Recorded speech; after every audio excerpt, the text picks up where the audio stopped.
This is the world's first foldable home gym with a touchscreen mirror that can guide you through workouts. It has 2 cables on the bottom with a bunch of different attachments that let you do over 300 movements from lifting to yoga to boxing. Each arm has 110 pounds of resistance and uses an AI tracker that gives you tips with your form and tracks your progress to see your strength improve over time. Okay, I'll check කරන්න ඕනේ. මම ඕක check කරා. මේක dollar 2000යි 2500යි අතර යන්නේ. ඒ කියන්නේ ලංකාවේ සල්ලි වලින් නම් රුපියල් 6,18,000යි 7,73,000යි අතර. මෙහෙමයි.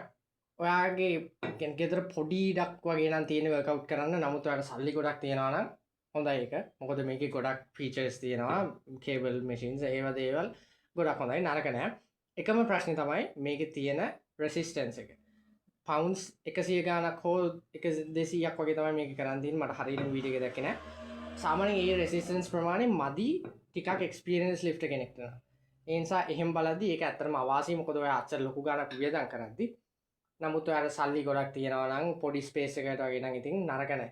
එහෙම නැතුව ගානට වටිනවද? නෑ. හැබැයි කූල්ද?